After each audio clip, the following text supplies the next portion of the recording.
Under the twilight of a calm evening in 2010, the blue horizon rocked gently at the dock in Port Stevens. A cool breeze carried the faint scent of salt and seaweed, mingling with the metallic tang of freshly cleaned fishing equipment. The crew of 6, hardened Australian fishermen who had weathered countless tides, moved efficiently, their hands quick and steady despite the weariness that only years of labor could bring. This voyage was meant to be different. It wasn't just another routine trip for a modest catch to sell at the market.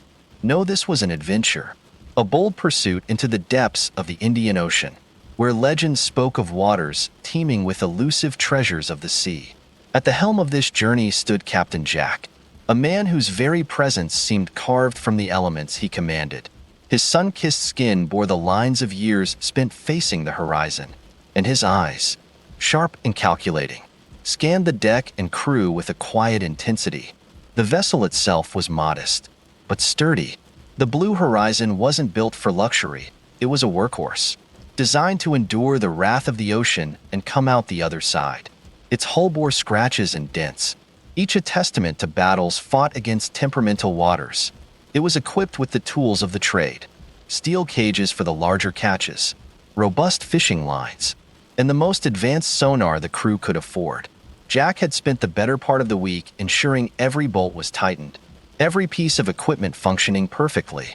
He knew that any weakness, be it in the vessel or its crew, could spell disaster in the open sea. The crew consisted of seasoned hands, each with a role as vital as the next. There was Frank, the grizzled engineer who could coax life into any failing engine.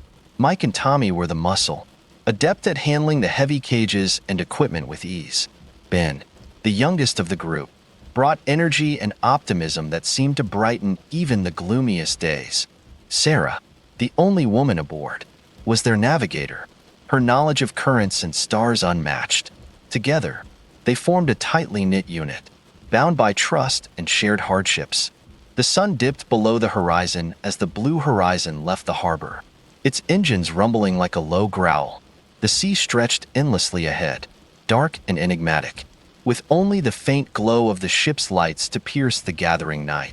The crew worked in practiced silence, securing ropes, checking gauges, and ensuring that everything was in its place. Jack stood at the wheel, his hands firm but relaxed, his gaze fixed on the horizon. As the hours passed, the hum of the engine became a steady companion. The crew settled into their routines, their movements choreographed by years of experience. Sarah plotted their course, her charts spread out in the small cabin beneath a dim light. She traced a finger over the map, muttering calculations under her breath, her mind a whirl of coordinates and trajectories. Frank tinkered in the engine room, his grumbles about temperamental machines punctuated by the occasional clang of a wrench. By the second day, the blue horizon was far from any shoreline, surrounded by an endless expanse of blue. The waters were calm, almost eerily so, and the sky above was a pristine canvas of azure, broken only by the occasional streak of a passing seabird. The crew took this time to relax, sharing stories and laughter as they prepared for the work ahead. Jack, however, remained vigilant. He knew the ocean's temperament could change in an instant, and he refused to let his guard down. On the fourth day, they reached the edge of the fishing grounds. This was no ordinary stretch of ocean.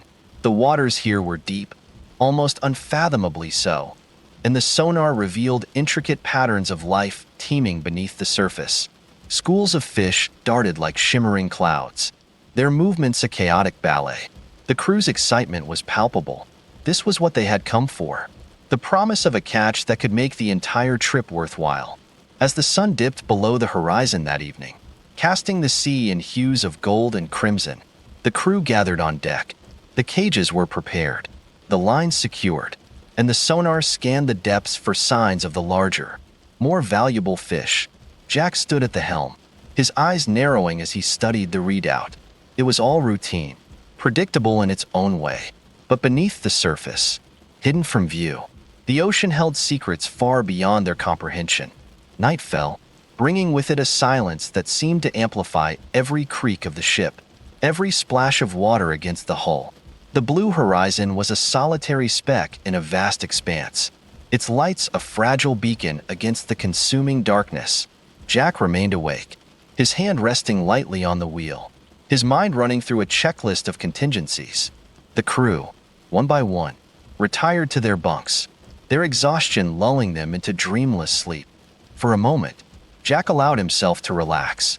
He leaned back, staring up at the stars scattered across the sky like grains of salt on velvet.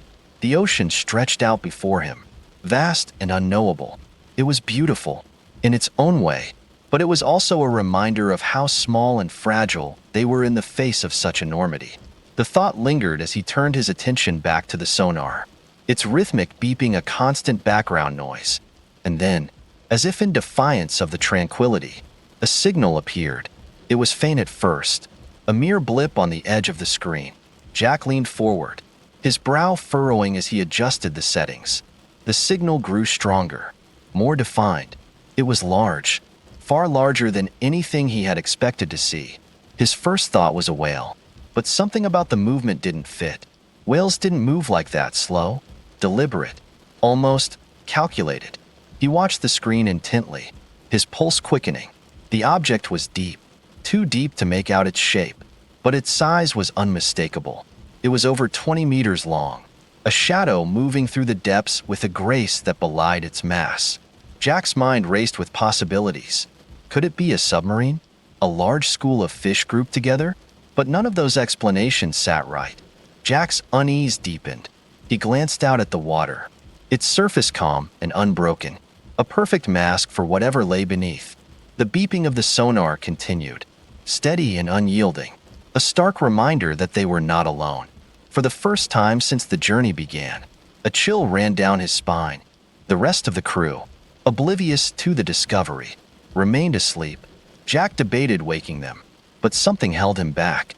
Perhaps it was the fear of alarming them unnecessarily, or perhaps it was his own need to understand what he was seeing before involving anyone else. He stayed at the helm, his eyes darting between the sonar and the dark expanse of water, his mind a storm of uncertainty. Hours passed, and the signal eventually faded, leaving only questions in its wake. As dawn broke, painting the sky in shades of pink and orange, Jack finally allowed himself to breathe. Whatever it was gone now, but the memory lingered, a shadow in the back of his mind. The ocean, vast and unknowable, had revealed just enough of its mystery to remind him of its power and its secrets. Beneath the soft glow of the morning sun, the blue horizon glided across the glassy surface of the Indian Ocean. The previous night's eerie sonar signal had left Captain Jack restless. He had stayed at the helm long after the others had risen, sipping lukewarm coffee and staring at the horizon as if it held the answers he sought. The signal had vanished, but its implications clung to him like the salty sea air. What kind of creature could generate a reading like that? And why had it seemed so deliberate in its movement? Morning, Cap. Frank grunted as he climbed onto the deck, his weathered face half hidden behind a steaming mug of coffee. Looks like we've got ourselves another fine day. Jack nodded absently, his thoughts still consumed by the anomaly. Frank frowned, noticing the tension in his captain's expression. Something on your mind? Nothing. Jack replied too quickly, his tone dismissive. He wasn't ready to share his concerns yet, not until he had more to go on. Frank studied him for a moment, but let it drop, turning his attention to the cages and equipment. By mid-morning, the crew was hard at work preparing for another day of fishing. The steel cages gleamed in the sunlight as Mike and Tommy hauled them to the edge of the deck, their muscles straining against the weight. Sarah stood by the navigation console, adjusting their position to align with the sonar's latest readings. The mood was light, almost jovial, as Ben cracked jokes and whistled a Johnny tune. But Jack couldn't shake his unease. As he watched the crew go about their tasks, a sense of foreboding settled over him. The ocean seemed too quiet, the air too still. Even the seabirds, usually so plentiful, were absent. It was as if the world were holding its breath, waiting for something to happen. The first sign of trouble came just before noon. The crew had dropped several cages into the water, the lines trailing behind the ship like spider silk. Jack stood at the helm, monitoring the sonar. When the signal reappeared, it was faint at first, A whisper on the edge of the screen, but it grew stronger with each passing second. His heart raced as he watched the shape take form, a massive object, larger than any creature he had ever encountered, moving steadily toward the ship. "Sarah," he called, his voice tight, "check the sonar." She hurried over, her brow furrowing as she examined the screen. "What the hell is that?" she muttered, her voice tinged with disbelief. The others gathered around, their laughter fading as they saw the readings. The object was massive, its shadow stretching across the sonar like a leviathan rising from the depths. "Is it a whale?" Ben asked, his voice uncertain. Jack shook his head. "No whale moves like that." The tension was palpable as the crew stared at the screen, their imaginations running wild. Then, without warning, the ship lurched violently. The crew staggered, clutching at railings and equipment to keep their balance. A loud metallic groan echoed through the hull as one of the lines snapped, the sound like a gunshot in the silence. "What the bloody hell was that?" Frank shouted, scrambling to his feet. Jack's mind raced as he barked orders. "Check the lines. Secure the equipment." The crew sprang into action, their fear momentarily overridden by the urgency of the situation. Mike and Tommy rushed to the edge of the deck, their faces pale as they peered into the water. One of the cages had been hauled up, its steel frame twisted and mangled. Thick cables that should have been able to withstand thousands of pounds of pressure were frayed and broken, as if bitten through by enormous jaws. The sight sent a chill down Jack's spine. Whatever had done this was no ordinary predator. "Get the camera," Jack ordered, his voice steady despite the chaos. Sarah retrieved the underwater camera, a high-tech device designed to withstand the crushing pressures of the deep. The crew worked quickly, attaching it to a line and lowering it into the water. Jack watched the monitor intently as the camera descended, its lights piercing the inky blackness. At first, there was nothing but the murky depths, the occasional flash of a curious fish darting past. Then, the image shifted. A shadow loomed in the distance, vast and indistinct. The crew leaned in closer, their breaths held in anticipation. The shadow moved, resolving into the faint outline of a massive form. And then it appeared. A jaw, impossibly large, filled the screen for a fleeting moment. Rows of razor-sharp teeth glinted in the artificial light before the camera was yanked violently to the side. The image flickered, distorted by the sudden motion, before cutting to static. The crew stared at the blank screen in stunned silence. What was that?" Ben whispered, his voice barely audible. "No idea," Jack replied, his mind racing. "But we're getting out of here." The decision to leave was unanimous. The crew worked quickly, reeling in the remaining lines and securing the damaged cages. Jack pushed the engines to their limit, the blue horizon surging forward as they left the area behind. But the tension on board remained, a heavy weight that pressed down on them all. As the day wore on, the crew tried to process what they had seen. Theories flew back and forth: giant squid, prehistoric shark, some kind of undiscovered species. But none of the explanations seemed to fit. The creature's size and ferocity were unlike anything they had ever encountered. By nightfall, the crew was on edge. The events of the day had left them shaken, and the oppressive darkness of the open ocean only added to their unease. Jack stayed at the helm, his eyes scanning the horizon for any sign of the creature. He couldn't shake the feeling that they were being followed. His fears were confirmed just before midnight. The blue horizon shuddered violently, the impact sending the crew tumbling from their bunks. Jack gripped the wheel, his knuckles white as he fought to keep the ship steady. A loud scraping sound echoed through the hull, as if something massive was dragging itself along the underside of the ship. The crew scrambled to the deck, their faces pale with fear. "What's happening?" Sarah shouted over the noise. "Something's ramming us," Jack replied, his voice grim. "Brace yourselves."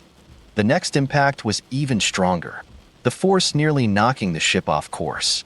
Water sprayed across the deck as the blue horizon listed to one side. The crew clung to railings and equipment, their fear palpable. In the chaos, Jack caught a glimpse of something in the water, a massive, shadowy shape that disappeared as quickly as it had appeared. By the time the attack stopped, the Blue Horizon was battered and bruised. The hull had sustained damage, but the ship was still afloat. Jack wasted no time, pushing the engines to their limit as they made their way back toward Port Stevens. The journey back was tense, every creak of the ship and ripple in the water sending the crew's nerves on edge.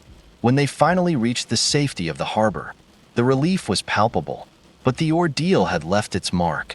The crew was haunted by the memories of the creature, its massive jaw and razor-sharp teeth etched into their minds. Jack reported the incident to the authorities, but their account was met with skepticism. The sonar data and damaged cages were undeniable evidence, but the idea of a monstrous predator lurking in the depths was too fantastical for many to believe. As the crew disbanded, each returning to their own lives, the memory of the Blue Horizon lingered. Jack, ever the stoic captain, couldn't shake the feeling that they had narrowly escaped something truly extraordinary and truly terrifying.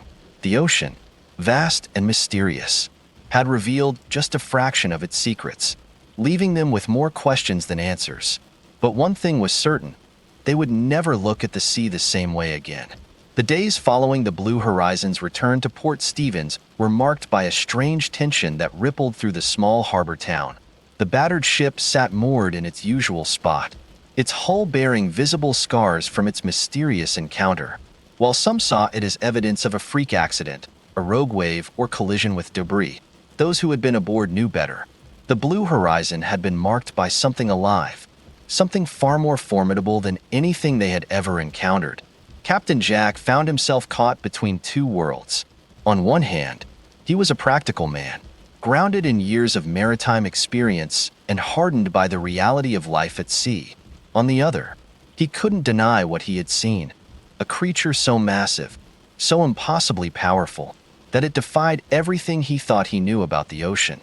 The damage to the cages and the sonar data were undeniable, and yet, every time he tried to explain what had happened, he was met with skeptical glances and thinly veiled smirks. "I'm not saying it's a bloody dinosaur," Jack snapped at a local reporter who had cornered him at the dock. "But I'm telling you, whatever's out there isn't normal. We've got the footage. We've got the readings. That should be enough for someone to take this seriously." The reporter, a wiry man with an eager grin, jotted down notes on a small pad. "And you believe this creature, whatever it is, was responsible for the damage to your ship?" he asked, his tone hovering between curiosity and disbelief. Jack fixed him with a steely glare. "You're damn right I do."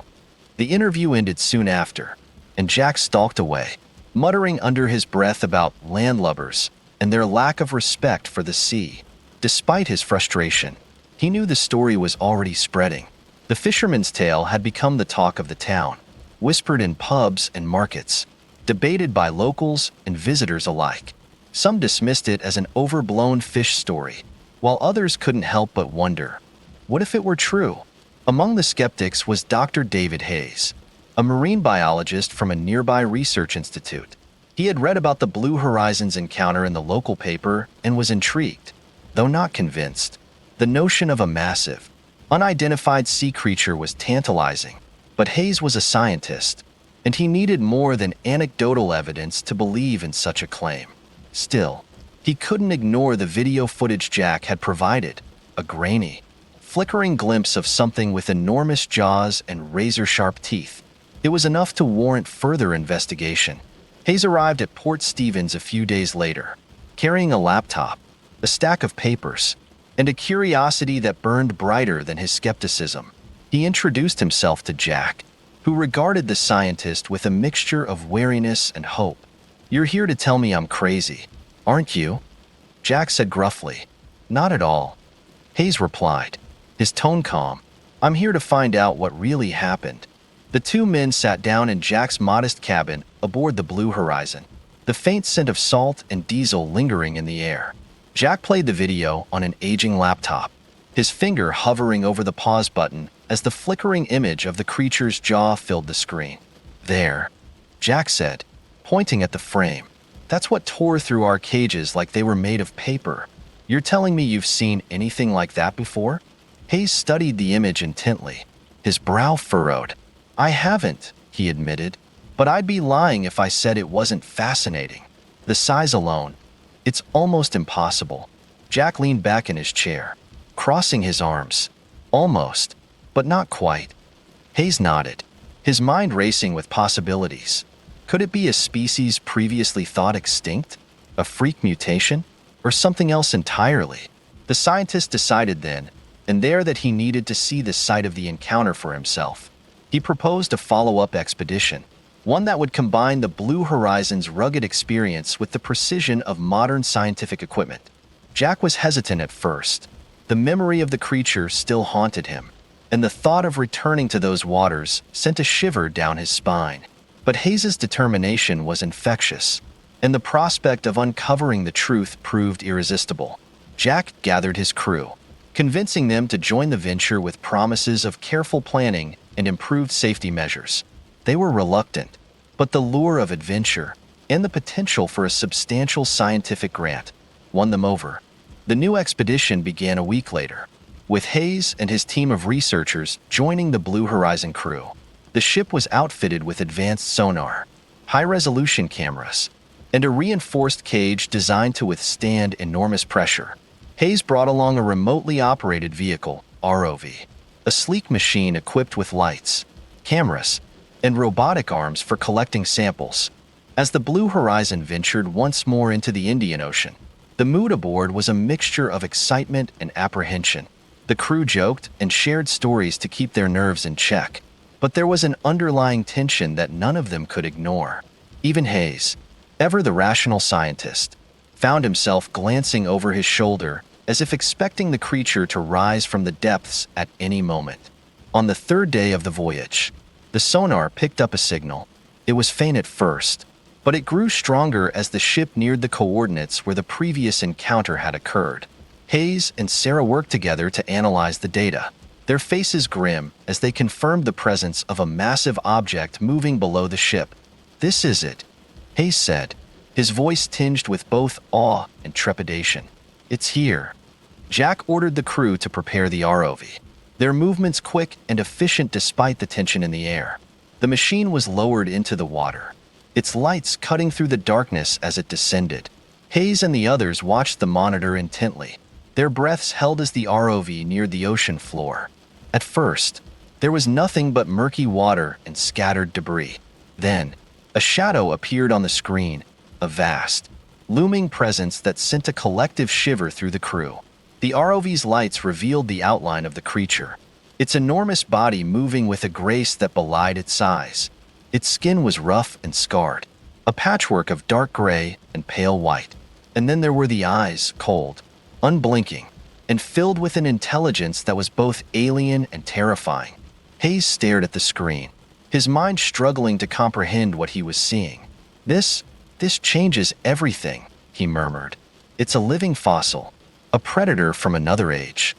The creature turned toward the ROV, its jaws opening to reveal rows of teeth that glinted like knives.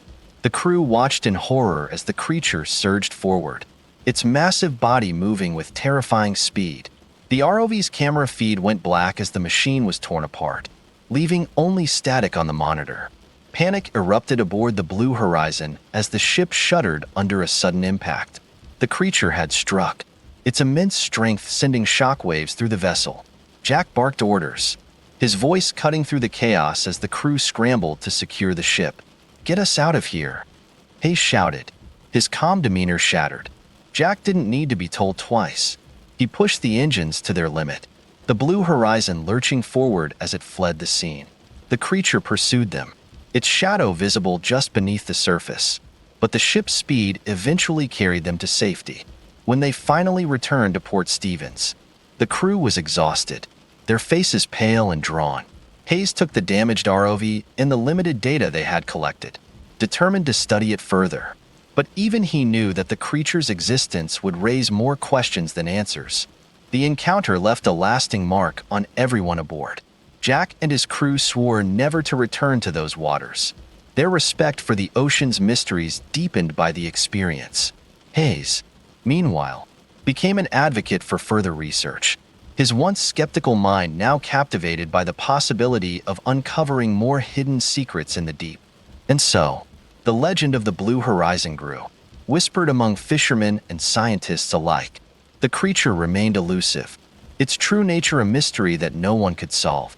But for those who had seen it, the memory was a constant reminder of the ocean's vastness and the terrifying wonders that lurked within its depths.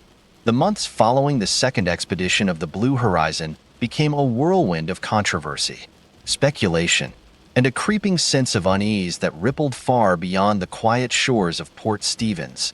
For Captain Jack and his crew, life would never return to normal, despite their best efforts to keep the story contained. Whispers of the massive predator had grown louder, drawing the attention of media outlets, marine researchers, and thrill-seekers from across the globe. For Jack, the attention was a burden.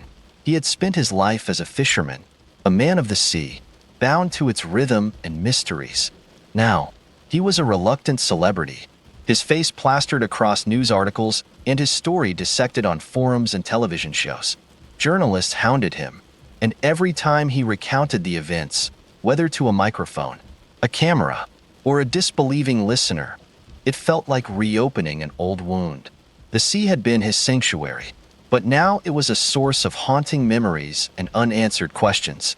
Meanwhile, Dr. David Hayes had become the scientific face of the mystery. Unlike Jack, Hayes embraced the attention, though not for personal gain. He saw the incident as a watershed moment for marine science, a tantalizing glimpse of what might still be hidden in the planet's vast, unexplored oceans. He began compiling every scrap of data from the Blue Horizon's second expedition: sonar readings, water samples, and fragments of the destroyed ROV. What little they had captured offered enough to suggest that the creature was unlike any known species. But it wasn't just scientists and journalists who were intrigued. The tale had reached the ears of deep-sea treasure hunters, thrill-seekers, and opportunists eager to carve their names into the story. They descended upon Port Stevens in droves, outfitting ships with high-tech equipment and venturing into the Indian Ocean in search of the creature. Most returned empty-handed, their ambitions defeated by the vastness of the sea. A few, however, came back with harrowing tales of sonar anomalies, unexplained damages, or fleeting glimpses of massive shadows beneath their boats. Jack watched this circus unfold with a growing sense of dread. To him, these people had no idea what they were dealing with. The creature wasn't just a curiosity or a trophy to be captured. It was a predator, a force of nature, something that demanded respect and caution. His warnings often went unheeded, dismissed as the paranoia of an old sea dog. One evening, as Jack sat nursing a whiskey at the harbor's lone pub, Hayes approached him, laptop in hand and a fire in his eyes. The two had maintained a tentative friendship since the expedition, bound by their shared experience and the weight of what they had seen. "Jack," Hayes began, pulling up a chair. "We've got a problem." Jack sighed, setting his glass down. "You mean apart from half the world thinking we're mad and the other half wanting to catch that thing?" Hayes shook his head. "It's worse than that. I've been analyzing the data we collected, not just from the ROV, but from the water samples we took after the creature attacked." "And?" Jack prompted, though he wasn't sure he wanted to know the answer. "The chemical composition of the water near the site. It's off the charts," Hayes explained, opening his laptop and pointing to a series of graphs. "There's a spike in sulfur compounds and trace elements that don't occur naturally in this concentration. Whatever that creature is, it's leaving a mark on its environment. It's altering the ecosystem." Jack frowned. "What does that mean for us?" "It means this thing isn't just a predator, it's a keystone species, and its presence could have a cascading effect on the entire food chain," Hayes said. "If it migrates or if there's more than one of them, we could be looking at a serious disruption to marine life in the region." Jack rubbed his temples, the weight of the revelation settling over him. "So what do we do? It's not like we can put up a keep-out sign in the middle of the ocean." Hayes hesitated. "There's a team from the Global Oceanic Research Institute coming next month. They've got funding, equipment, and a lot of influence. If we can get them involved, we might be able to conduct a proper study. But they'll need us, you, me, and the crew, to guide them." Jack leaned back, staring into his glass. He had sworn never to return to those waters, to leave the creature and its domain undisturbed. But now, it seemed the ocean's secrets were refusing to be ignored. "I'll think about it," he said finally, though his tone suggested otherwise. The research team arrived as promised. Their ship, a gleaming, state-of-the-art vessel called the Nautilus, dwarfing the humble fishing boats of Port Stevens, led by Dr. Elena Korsakov, a renowned marine ecologist. The team represented the cutting edge of oceanic exploration. Their arrival reignited interest in the story, drawing a fresh wave of media attention that turned the harbor into a spectacle. Korsakov wasted no time seeking out Jack and Hayes. She was a tall, commanding woman with piercing green eyes and a demeanor that brooked no nonsense. Within minutes of their meeting, it was clear she wasn't there to indulge in legends or speculation. "I need facts, Captain," she said, fixing Jack with a steely gaze. "Your experiences are valuable, but this isn't a fishing expedition. We're here to gather empirical evidence." Jack bristled at her tone but held his tongue. He had agreed to join the expedition on the condition that his crew would be left out of it. They had suffered enough, and he wasn't about to drag them back into the jaws of danger. Preparations for the mission began in earnest. The Nautilus was equipped with cutting-edge sonar, submersibles capable of reaching depths the blue horizon could never hope to explore, and an array of sensors designed to detect even the faintest traces of the creature's presence. Jack, Hayes, and Korsakov spent hours reviewing maps, plotting a course that would take them back to the creature's last known location. As the expedition got underway, the mood aboard the Nautilus was tense. The researchers were a mix of seasoned professionals and eager young scientists, each bringing their expertise to the mission. But as the ship ventured deeper into the Indian Ocean, the weight of what they were pursuing began to take its toll. The sea was vast, unpredictable, and utterly indifferent to their goals. 3 days into the voyage, the first signs of the creature appeared. The sonar picked up faint echoes, anomalies that didn't match the profile of any known marine life. The signals grew stronger as they approached the coordinates Jack had provided, and the crew's excitement turned to unease. The shadows on the sonar were massive, moving with a purpose that suggested intelligence. The Nautilus deployed its submersibles, piloted remotely from the ship. The feed from the cameras revealed a world of breathtaking beauty and stark terror. The ocean floor was littered with strange formations, jagged rocks and deep trenches that seemed almost otherworldly. And then, in the distance, the shadow appeared. It was even larger than Jack remembered. The creature moved with a grace that belied its size, its enormous tail propelling it effortlessly through the water. The submersibles followed at a cautious distance, their lights illuminating the creature's rough, scarred skin and unblinking eyes. Korsakov stared at the monitor, her professional detachment giving way to a mix of awe and fear. "It's incredible," she whispered, "a living relic." But the awe quickly turned to panic as the creature noticed the submersibles. It turned, its massive jaws opening in a display of raw power. The researchers barely had time to react as the creature surged forward, its movements faster than anyone had anticipated. One of the submersibles was caught in its jaws, the feed cutting to static as the machine was destroyed. The Nautilus shuddered as the creature struck the ship itself, a warning that left no room for misinterpretation. Jack, who had been watching from the bridge, grabbed the intercom. "Get those subs out of the water," he shouted. "We're done here." Korsakov hesitated, torn between her scientific instincts and the clear danger they were in. But as the ship groaned under another impact, she made the call. The submersibles were retrieved, and the Nautilus began its retreat. As they fled, Jack stood at the helm, his hands steady despite the chaos around him. He had seen the creature's wrath before, and he knew they had narrowly escaped disaster. But as the Nautilus sped towards safety, he couldn't shake the feeling that this was far from over. Back in Port Stevens, the data from the mission was analyzed, revealing more questions than answers. The creature's size, behavior, and sheer power defied explanation. For Hayes and Korsakov, the mission was a scientific triumph, a glimpse into the unknown.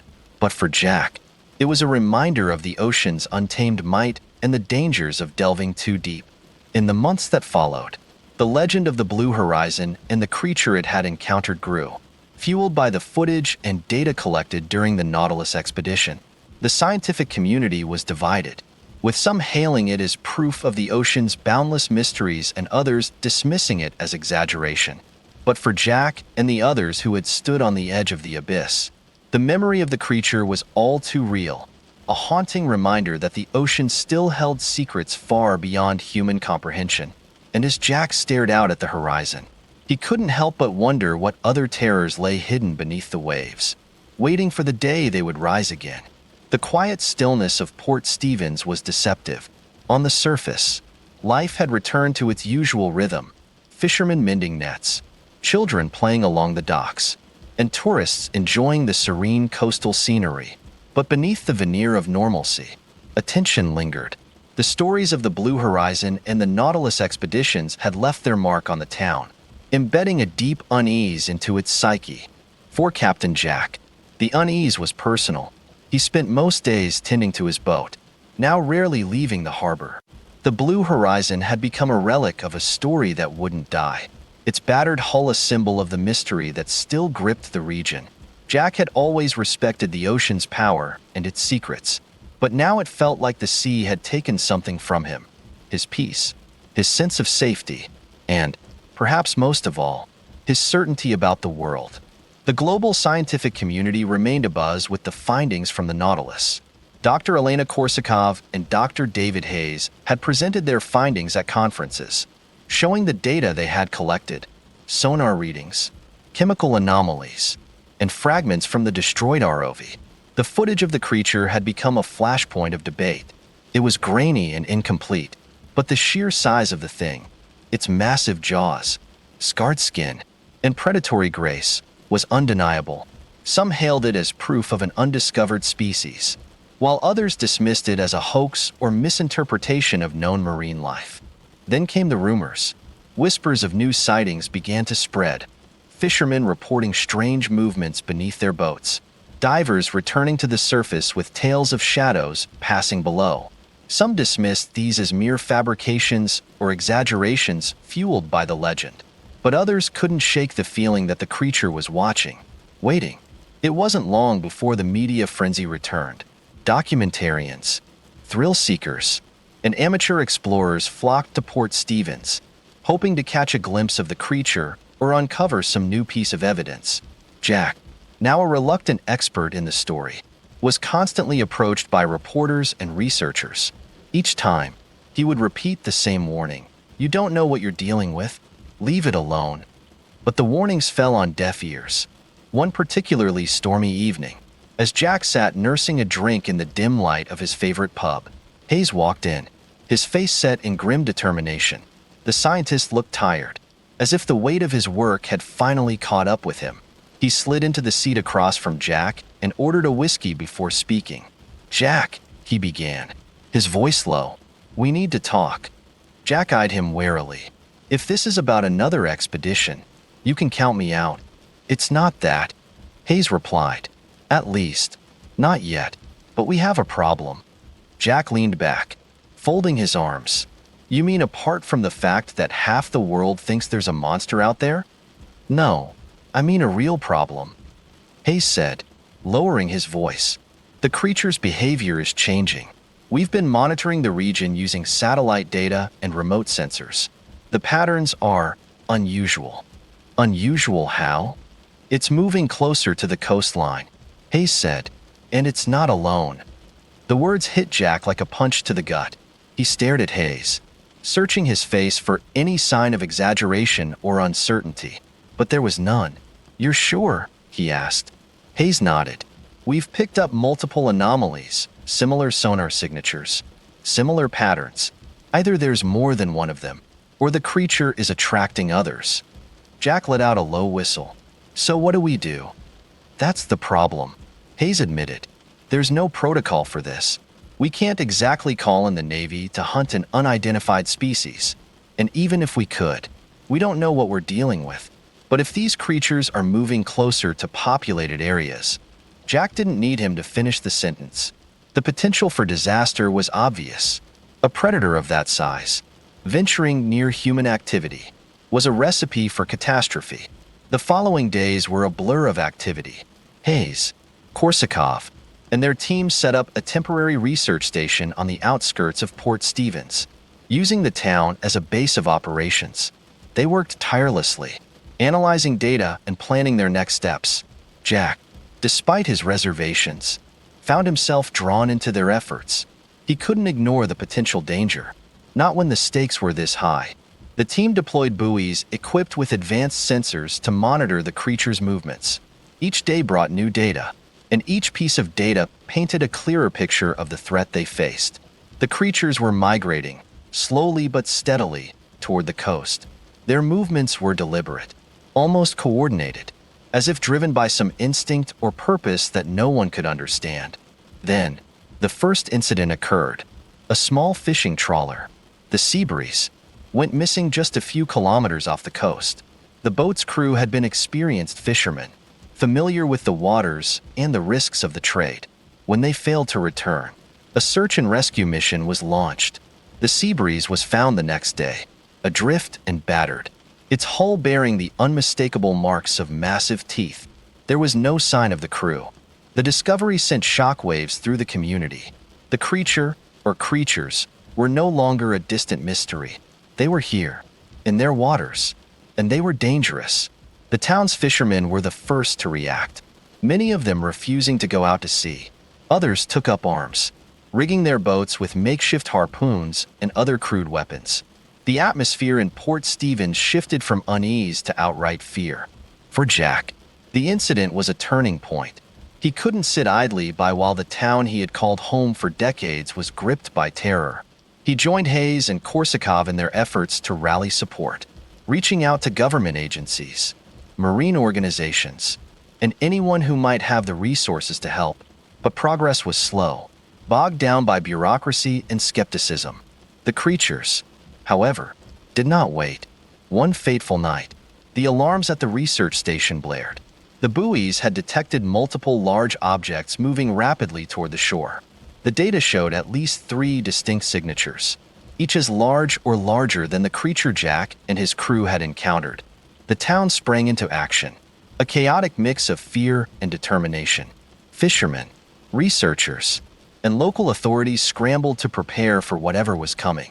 The harbor was fortified as best as it could be, with barricades erected and boats positioned to act as a first line of defense. Jack found himself at the center of the effort, his experience and leadership invaluable in the face of uncertainty.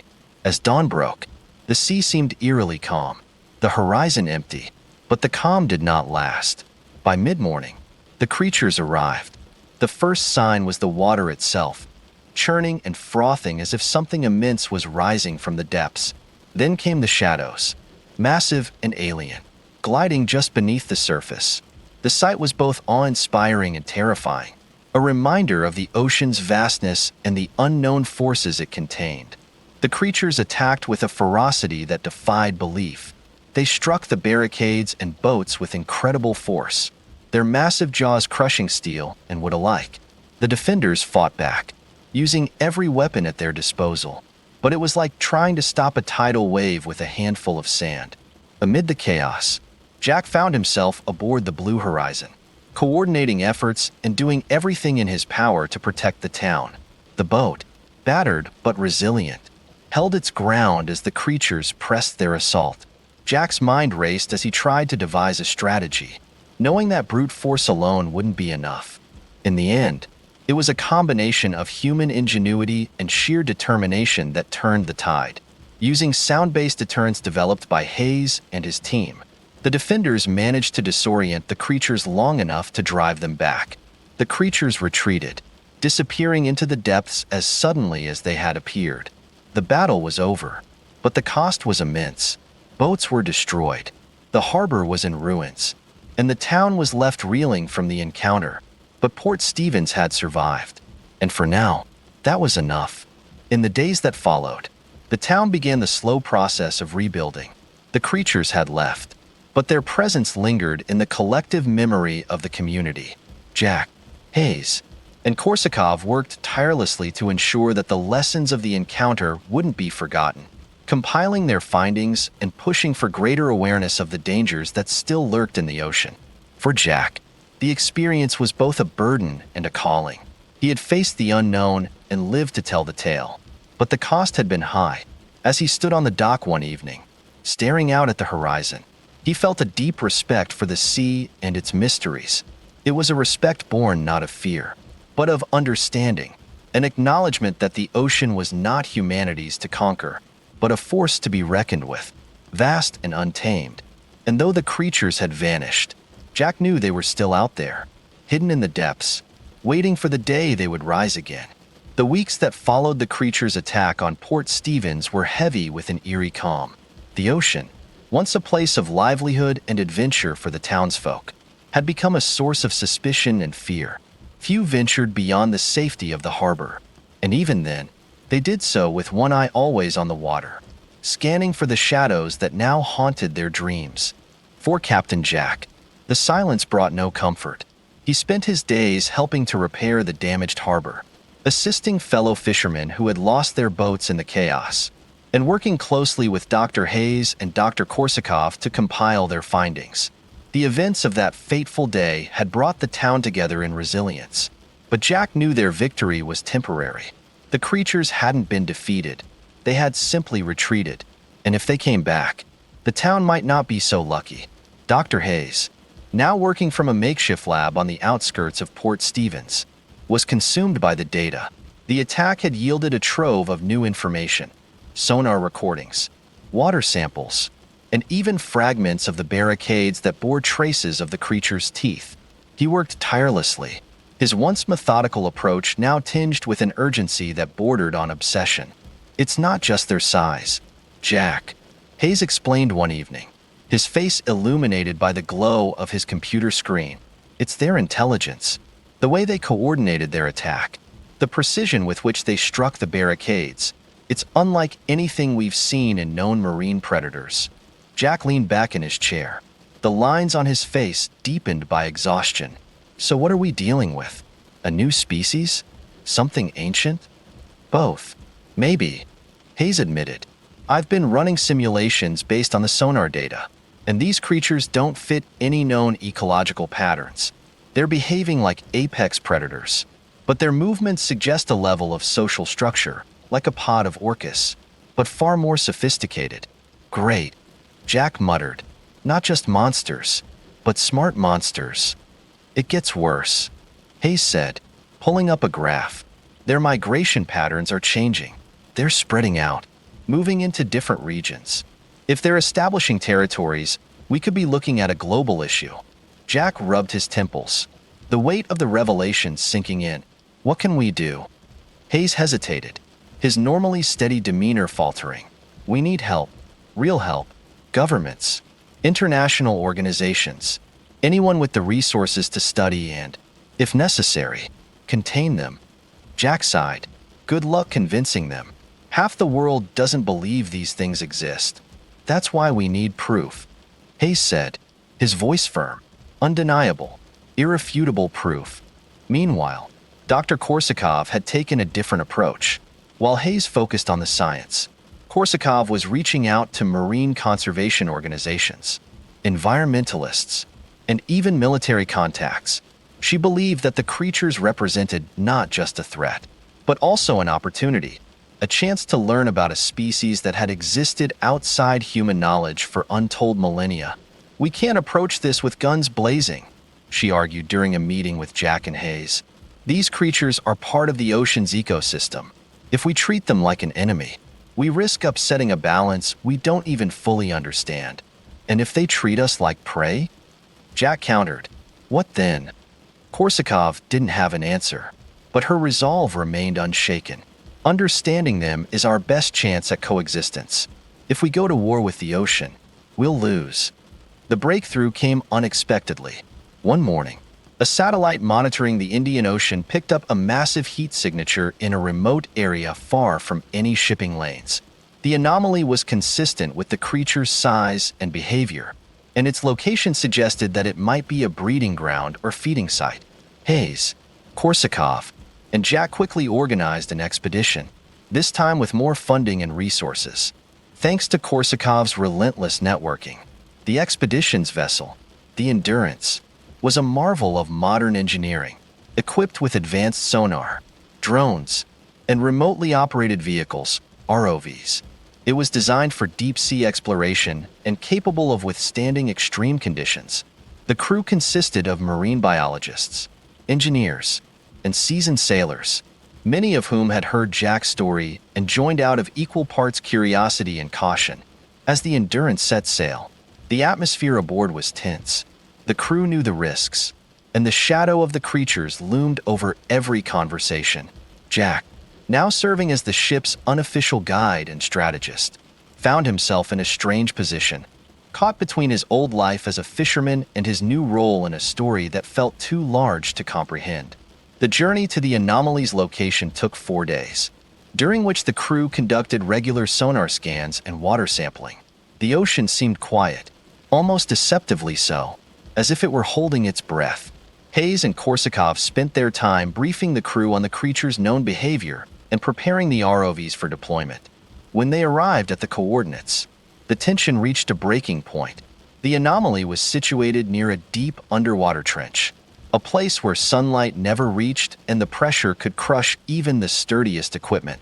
The Endurance hovered above the site, its engines humming softly as the crew prepared to send down the first ROV. The descent was slow and nerve-wracking.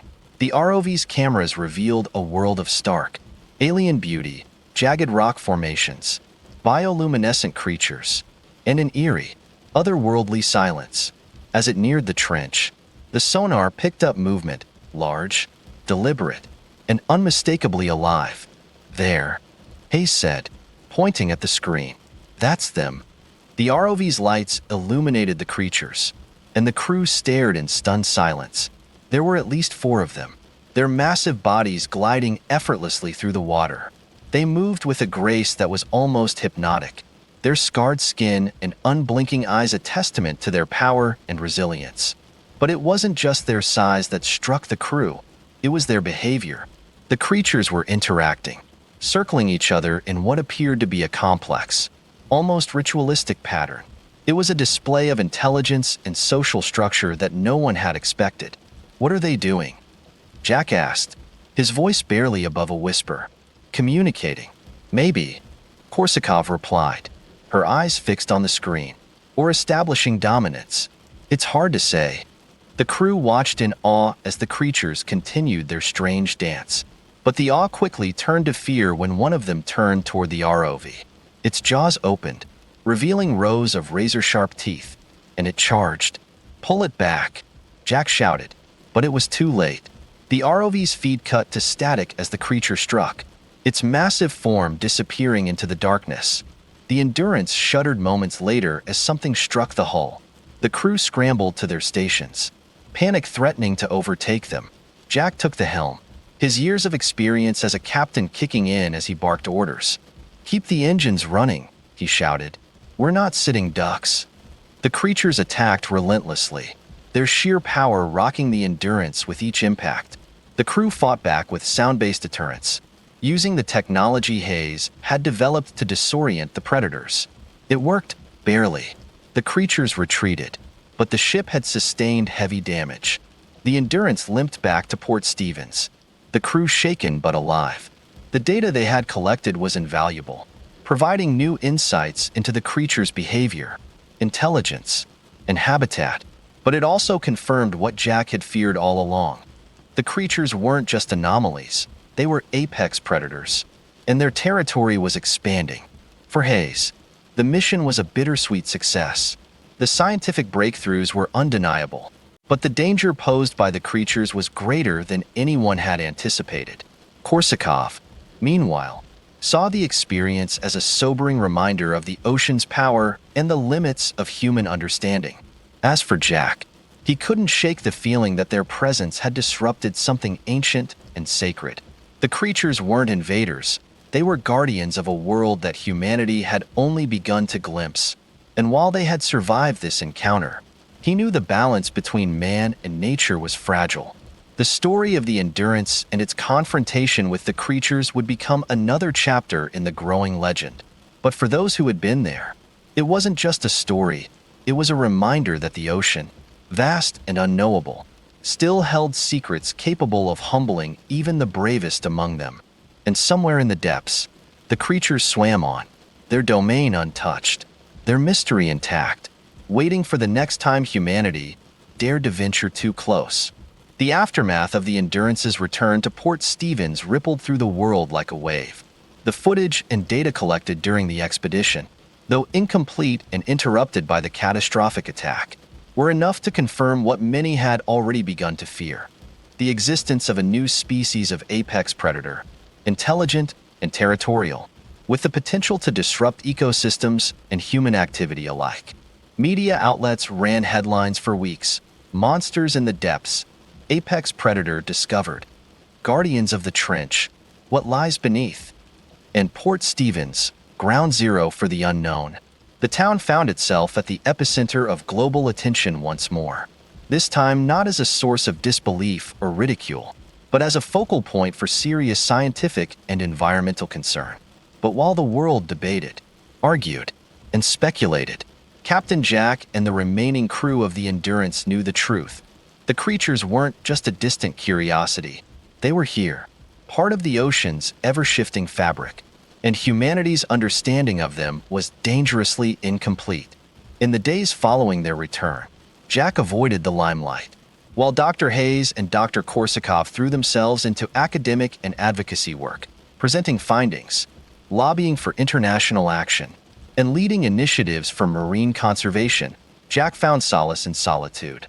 He spent his time repairing the Blue Horizon, its battered hull a reflection of his own wearied spirit.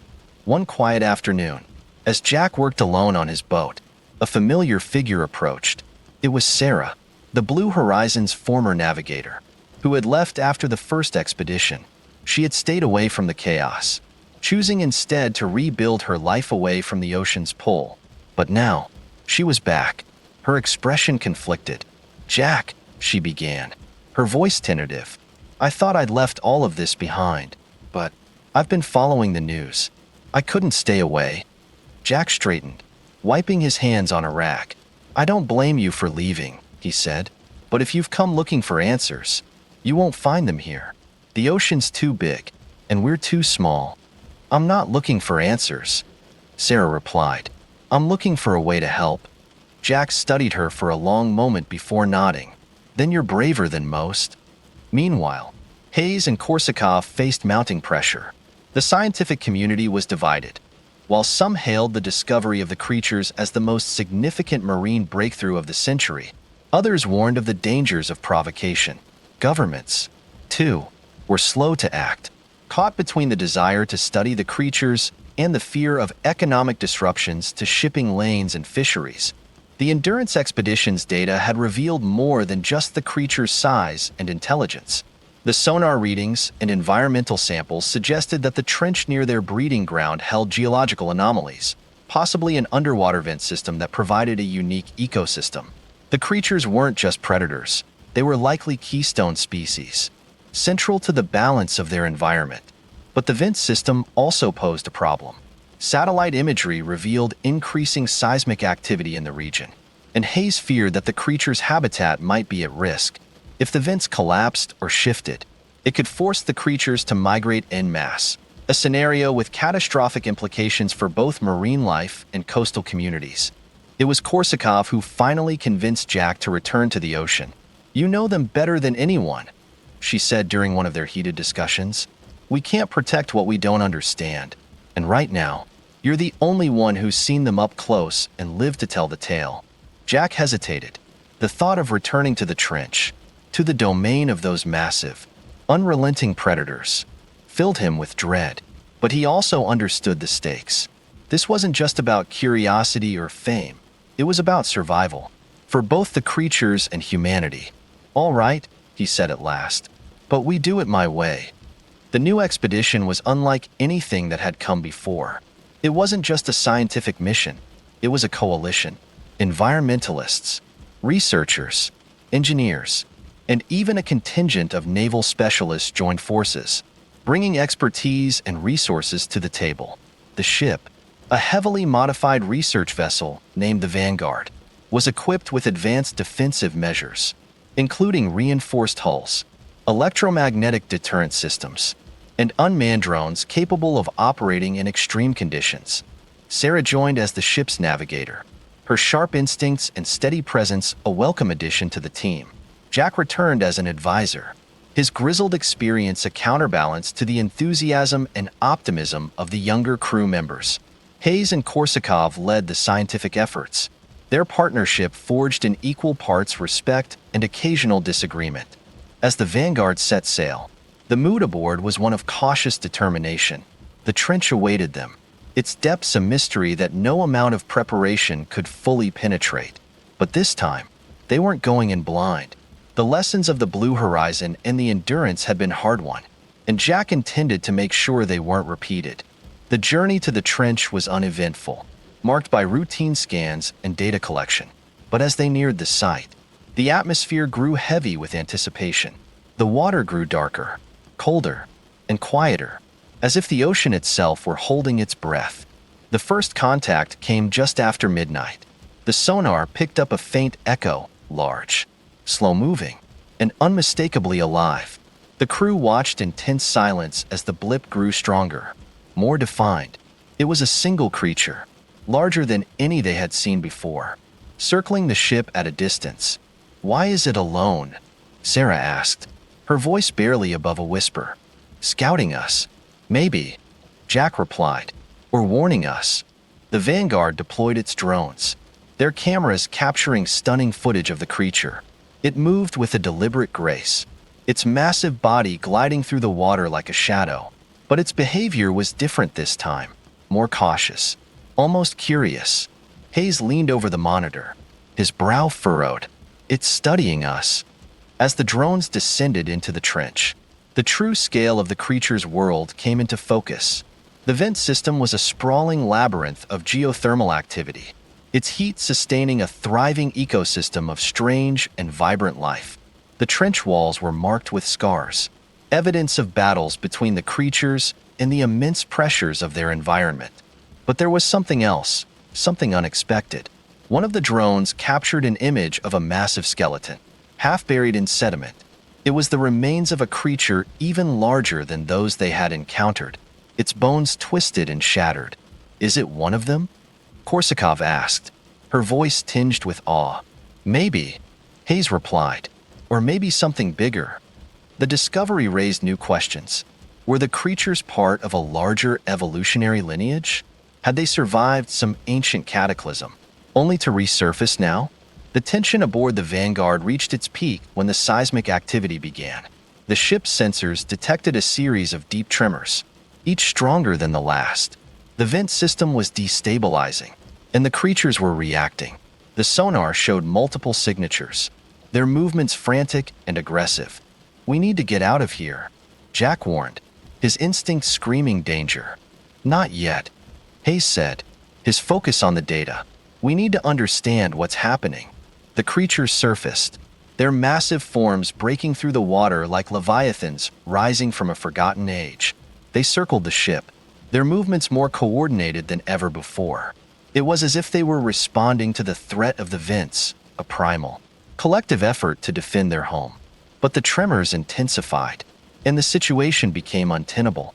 The drones captured footage of the vents collapsing, releasing plumes of superheated water and gas. The creatures fled, their massive bodies vanishing into the depths as the trench began to implode. The Vanguard barely escaped, its engines pushed to their limits as the crew scrambled to avoid the chaos. The ship rocked violently, its reinforced hull groaning under the strain, but it held. Back in Port Stevens, the aftermath of the mission left the crew shaken but resolute. The trench was gone, its ecosystem destroyed, and the creatures were now without a home. Where they would go, and what impact they would have, was a question no one could answer. For Jack, it was a bittersweet end. He had seen the creatures at their most vulnerable, driven not by malice, but by the same survival instincts that defined all life. They weren't monsters, they were relics of a world humans barely understood. As the sun set over the harbor, Jack stood on the deck of the Blue Horizon, gazing out at the horizon. The ocean, vast and unknowable, had taken much from him, but it had also given him something: a deeper respect for the balance between man and nature, and the understanding that some mysteries were meant to remain unsolved. And somewhere in the depths, the creatures swam on, their fate intertwined with the ever-shifting tides of a world that was both theirs and ours. The destruction of the trench was a turning point, but it was far from the end of the story. For the people of Port Stevens and the crew of the Vanguard, it marked the beginning of a new chapter, one fraught with uncertainty, tension, and an escalating confrontation with forces far beyond human control. The creatures were no longer confined to a remote trench, displaced from their ancestral habitat. They had become wanderers in a world they seemed to understand better than the humans who had stumbled into their domain. Reports began to trickle in from across the Indian Ocean, sightings of massive shapes near shipping routes, mysterious disappearances of fishing vessels, and strange seismic activity in regions previously considered geologically stable. For Captain Jack, each new report felt like another weight on his shoulders. He spent his days in a cycle of preparation and worry, helping to refit the blue horizon and consulting with researchers, while quietly dreading what lay ahead. He couldn't shake the feeling that the creatures were far from finished with humanity, or perhaps that humanity was far from finished with them. It began with a faint, almost imperceptible shift in the ocean's behavior. Coastal communities along the Indian Ocean started reporting changes in fishing patterns. Schools of fish that had been plentiful for generations seemed to vanish overnight, replaced by barren stretches of water. Marine biologists attributed this to the disturbance caused by the destruction of the trench. But Jack knew better. The creatures weren't just predators, they were hunters. And now, they were searching for new feeding grounds. One evening, as Jack sat in his modest cabin overlooking the harbor, a knock at the door pulled him from his thoughts. It was Sarah, her face pale and her expression grim. "Jack," she said, stepping inside, "we've got a problem." She handed him a stack of printouts, satellite images, sonar readings, and reports from fishermen in the region. The images showed clusters of massive heat signatures moving steadily toward the western coast of Australia. The sonar readings were even more alarming, at least 6 distinct signatures, each as large as the creatures they had encountered before. "They're coming closer," Sarah said, "and they're not alone." Jack studied the data in silence, his mind racing. The creatures had always been solitary hunters, territorial and independent. But now, it seemed, they were forming groups, packs, perhaps, and moving with a collective purpose. "What's their target?" Jack asked, though he already suspected the answer. Sarah pointed to a map, the Ningaloo Reef. It's one of the largest marine ecosystems in the region. If they reach it, they'll destroy everything. Jack finished, his voice heavy. "We need to stop them." Stopping the creatures was easier said than done. While the scientific community was now fully aware of their existence, international cooperation was slow to materialize. Governments were hesitant to act, caught between environmental concerns and the potential economic impact of disrupting major shipping lanes.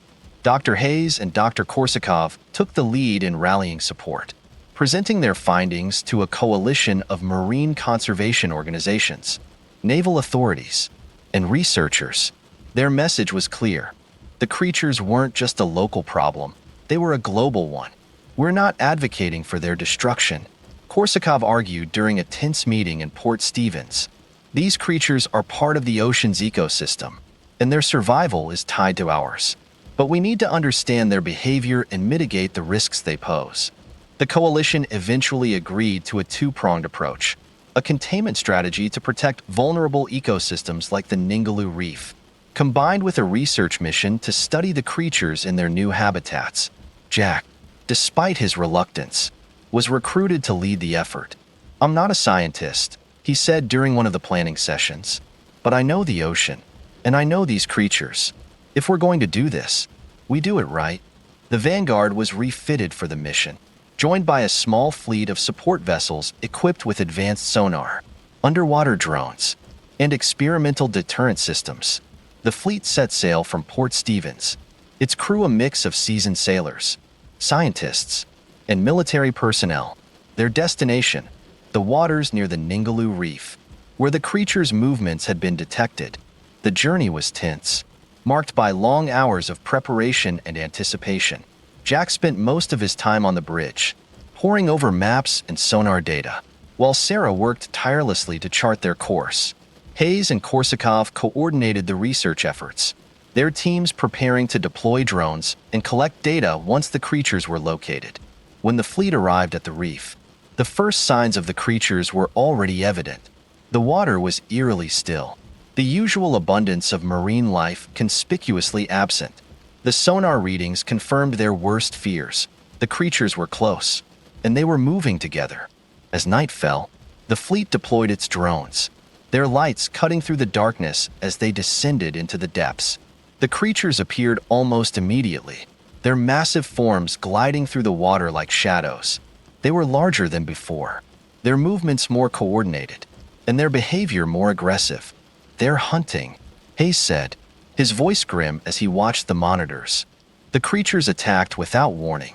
They struck the drones first, their immense jaws crushing the machines with terrifying precision. Then they turned their attention to the fleet. The first impact hit one of the support vessels, its hull groaning under the force of the collision. Alarms blared as the crew scrambled to respond, deploying sound-based deterrents and evasive maneuvers. Jack took the helm of the Vanguard, his years of experience guiding his actions as he directed the fleet's defense. "Stay together," he shouted over the chaos. "Don't let them pick us off." The battle that followed was unlike anything the fleet had prepared for. The creatures were relentless, their attacks coordinated and devastating. The deterrent systems had some effect, disorienting the predators long enough for the fleet to regroup. But it was clear that the creatures were learning, adapting to the new threats. Amid the chaos, Hayes proposed a risky plan. The sonar readings had identified a series of deep-sea caves near the reef, potentially a new habitat for the creatures. If they could lure the predators into the caves and deploy sound-based barriers, they might be able to contain them temporarily. "It's not a permanent solution," Hayes admitted, "but it could buy us time." Jack was skeptical but saw no other option. "It's a gamble," he said, "but it's the only one we've got." The fleet executed the plan with precision, using bait and sound emissions. They lured the creatures toward the caves, their massive forms disappearing into the dark recesses of the ocean floor. Once inside, the fleet deployed the barriers, creating a temporary containment zone. For the first time in hours, the waters grew calm. The mission had been a success, at least for now. The creatures were contained, the reef was safe, and the fleet had survived. But the cost had been high. Several drones were lost. One support vessel had sustained critical damage, and the psychological toll on the crew was immeasurable. As the fleet returned to Port Stevens, the team faced the daunting question of what to do next. The containment zone was a temporary measure, and the creatures' behavior suggested that they would eventually break free. Hayes and Korsakov began drafting proposals for long-term solutions, including the possibility of creating a dedicated marine reserve to protect both the creatures and the ecosystems they affected. For Jack, the mission was a reminder of the fragile balance between humanity and the natural world. The creatures weren't just threats, they were survivors, remnants of an ancient world that humanity was only beginning to understand. And while the ocean had shown its teeth, it had also revealed its depth, its complexity, and its power. Standing on the deck of the Blue Horizon, Jack stared out at the horizon, his thoughts heavy with the knowledge that the story was far from over. The creatures were still out there, waiting in the depths, their fate intertwined with humanity's in ways no one could yet comprehend. And the ocean, vast and unknowable, remained a force to be reckoned with, a reminder that some mysteries were better left undisturbed. The containment of the creatures near the Ningaloo Reef brought a fragile sense of relief. But for those who had faced them, it felt more like a lull in a storm than a resolution.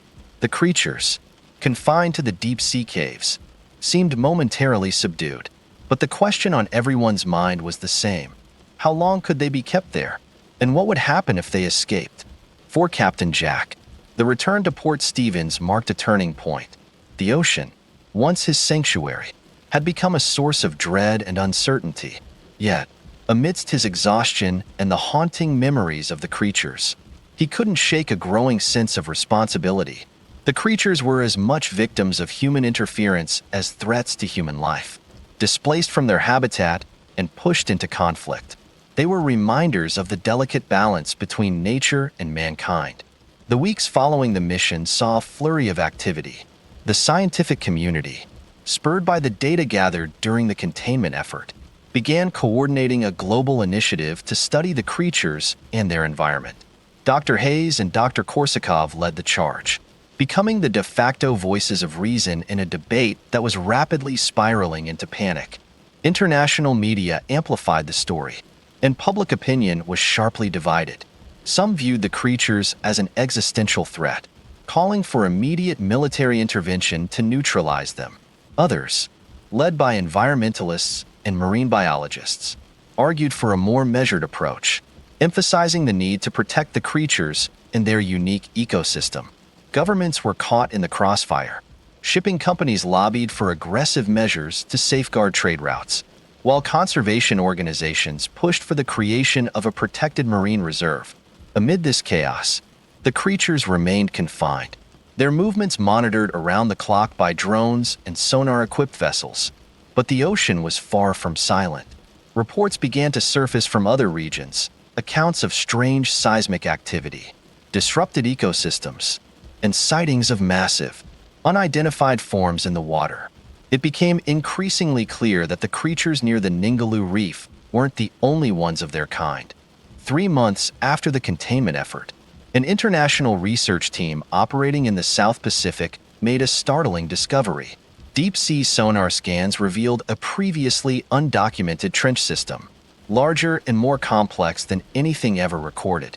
The trench was teeming with geothermal vents, rich with life forms previously thought impossible, and it bore signs of activity strikingly similar to the creature's known behavior.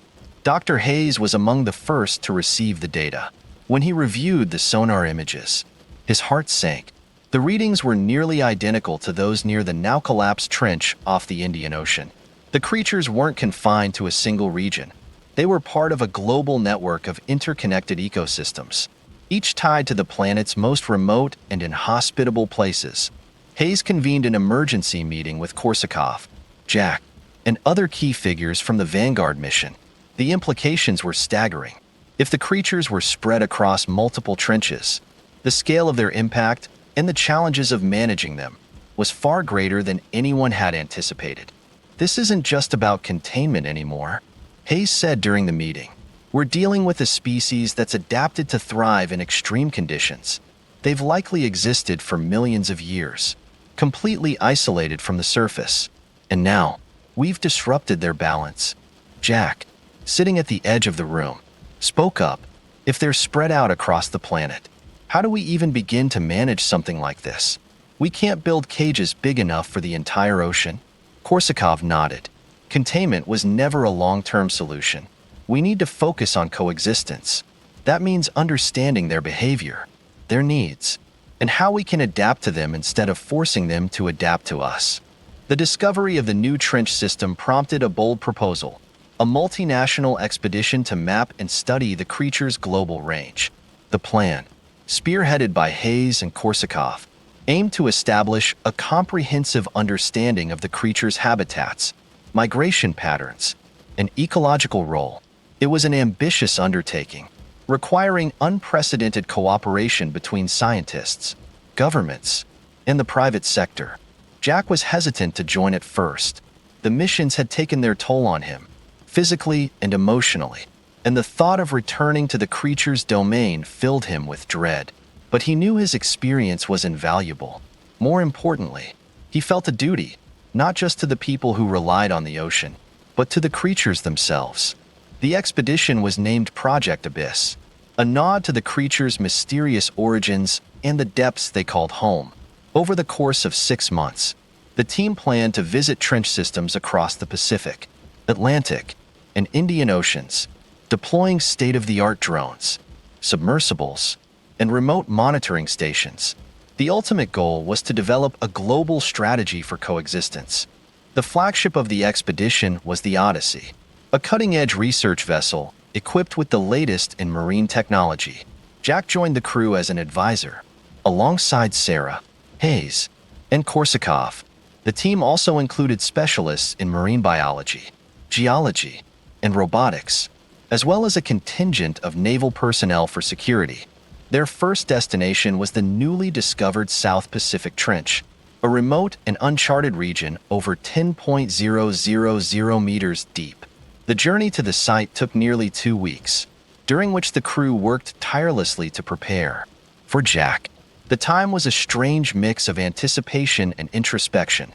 He spent long hours on the deck, staring out at the horizon and wondering what they would find. When they arrived at the trench, the scale of the operation became clear. The Odyssey deployed an array of drones and submersibles, their cameras and sensors capturing breathtaking footage of the trench's alien landscape. Massive geothermal vents belched plumes of superheated water, while strange, bioluminescent creatures darted through the darkness. And then, they appeared. The creatures emerged from the shadows like ghosts, their immense forms gliding effortlessly through the water. There were dozens of them, more than anyone had anticipated, and their behavior was unlike anything seen before. They moved in coordinated patterns, their interactions almost ritualistic. "They're not just surviving," Korsakov said, her voice filled with awe. "They're thriving." The data collected during the expedition revealed a complex web of interactions between the creatures and their environment. They were more than predators. They were engineers, shaping their ecosystems in ways that supported an astonishing diversity of life. Their movements were tied to the geothermal vents, which provided both sustenance and shelter. But the data also revealed something troubling. The creatures' range was expanding, driven by changes in their environment and the collapse of their original habitat. As they moved into new regions, they disrupted existing ecosystems, forcing other species to adapt or perish. The team faced a difficult choice. They could attempt to steer the creatures back to their original habitats, using sound-based deterrents and other technologies. But doing so risked further destabilizing the delicate balance of the ocean's ecosystems. Alternatively, they could focus on managing the creatures' integration into their new environments, a process that would require unprecedented global coordination. Jack, ever the pragmatist, voiced what everyone was thinking. "Whatever we do, we're running out of time. The ocean's big, but it's not infinite. Sooner or later, they'll run into something, or someone, that pushes back." The expedition's final mission brought the Odyssey to the North Atlantic, where reports of seismic activity and mysterious disappearances had sparked fears of a new population of creatures. The trench they explored was unlike any they had seen before: cold, dark, and eerily quiet. The creatures here were fewer in number but larger and more aggressive, their behavior shaped by the harsh conditions of their environment. As the team worked to gather data, disaster struck. One of the submersibles malfunctioned, its distress signal drawing the attention of the creatures. The Odyssey was forced into a desperate battle, deploying every deterrent in its arsenal to protect the crew and equipment. Jack took the helm during the chaos, his experience and instincts guiding the ship through the onslaught. The creatures, though relentless, eventually retreated, their massive forms disappearing into the trench. The team escaped with their lives, but the encounter left them shaken. Back in Port Stevens, the team presented their findings to the world. The expedition had uncovered a species of unimaginable complexity and resilience, but it had also revealed the fragility of the ocean's ecosystems and the consequences of human interference. Dr. Hayes and Dr. Korsakov continued their work, advocating for international policies to protect the creatures and their habitats. Jack, meanwhile, returned to the Blue Horizon, his role in the story complete, but his connection to the ocean forever changed. The creatures remained in the depths, their mystery intact. They were not enemies or allies, but something far older and more enduring, a reminder of the ocean's vastness and humanity's small place within it. And as Jack watched the waves roll in one quiet evening, he felt a sense of peace. The ocean, for all its dangers and uncertainties, was still home, and the creatures, fierce and unknowable, were part of its endless story. The quiet in Port Stevens after the Odyssey expedition was a quiet of exhaustion, reflection, and resolve. For the townspeople, life had started to resume a semblance of normalcy, but the undercurrent of unease remained. The stories of the creatures, those enormous, intelligent leviathans, were no longer just stories. They were fact, woven into the fabric of the town's identity. Jack, Hayes, Korsakov, and Sarah were now regarded not just as survivors, but as witnesses to an encounter that redefined humanity's understanding of the natural world. For Jack, though, the chapter felt far from closed. The creatures still haunted his thoughts, not out of fear, but out of a deep, gnawing sense of unfinished business. The world might have moved on to the next crisis, but Jack knew the creatures were still out there, swimming in the depths, their movements as vast and unknowable as the ocean itself. Months turned into a year, and the attention of the scientific community began to shift. The data collected during Project Abyss had catalyzed a wave of new research into the creatures and their environments. Marine biologists began to call them Pelagornis titans, in reference to their immense size and bird-like movements through the water. Governments, NGOs, and private organizations collaborated to fund new studies, building underwater observation stations near known trenches and deploying long-term monitoring drones. But the progress wasn't all promising. Reports of strange disruptions to marine life increased.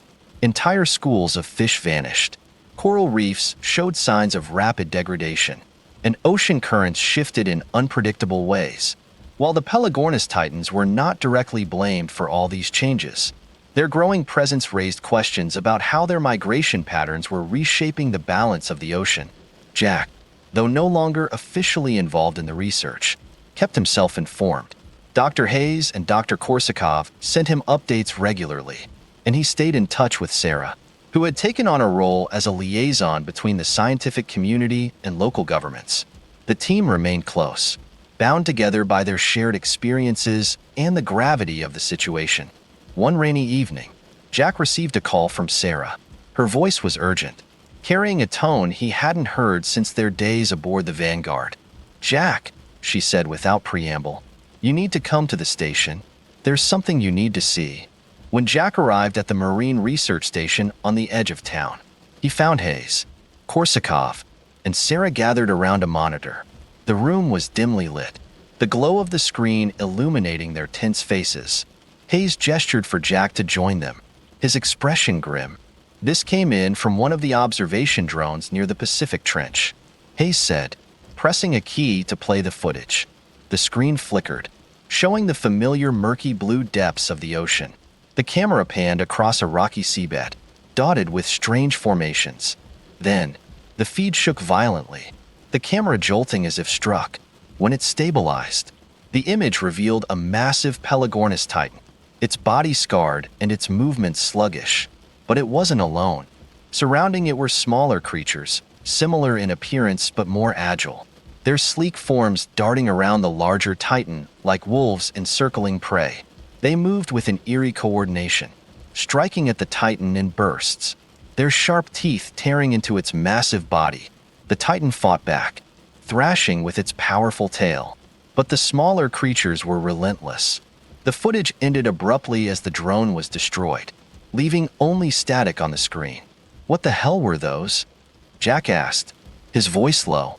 "We don't know," Korsakov admitted. "But this isn't the first sighting. Similar reports have come in from other trenches. These smaller creatures seem to be spreading, and they're targeting the titans." Jack leaned back in his chair, the implications sinking in. "Predators," he said. "They've got predators." The emergence of these smaller predators, which the scientific community quickly dubbed Mesopelagornis, added a new layer of complexity to the situation. Unlike the titans, which were largely solitary and territorial, the Mesopelagornis appeared to hunt in coordinated packs, using speed and cunning to overwhelm their larger counterparts. Their presence raised urgent questions. Were they an evolutionary response to the Titans' dominance? Or had they been lurking in the depths all along, hidden until now? The Mesopelagornis didn't just pose a threat to the Titans. As their numbers grew, they began to encroach on human activity, attacking fishing vessels and disrupting marine ecosystems. The delicate balance that Hayes and Korsakov had hoped to preserve was unraveling, and the window for a peaceful coexistence seemed to be closing. Jack, who had hoped his days of confronting the creatures were behind him, found himself drawn back into the fray. Hayes and Korsakov sought his input on potential strategies for dealing with the Mesopelagornis, and Sarah urged him to join a newly proposed expedition to assess the predator's range and behavior. "I'm getting too old for this," Jack muttered one evening as he packed his gear. Sarah smiled faintly. "You've been saying that for years, Jack, but the ocean isn't done with you yet." The expedition, dubbed Operation Leviathan, set out with the dual purpose of studying the Mesopelagornis and ensuring the continued survival of the Titans. The ship, a sleek research vessel called the Aegis, was equipped with advanced defenses, including sonic emitters designed to repel the predators and reinforce submersibles capable of withstanding their attacks. Jack joined the crew reluctantly, taking on a role as a tactical advisor. Sarah returned as navigator, while Hayes and Korsakov led the scientific efforts.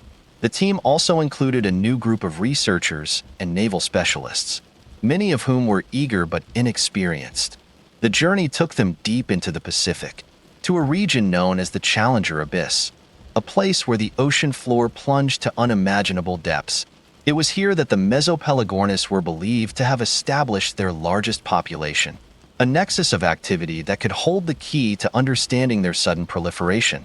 As the Aegis neared the abyss, the water grew darker and colder, the familiar signs of entering the creature's domain.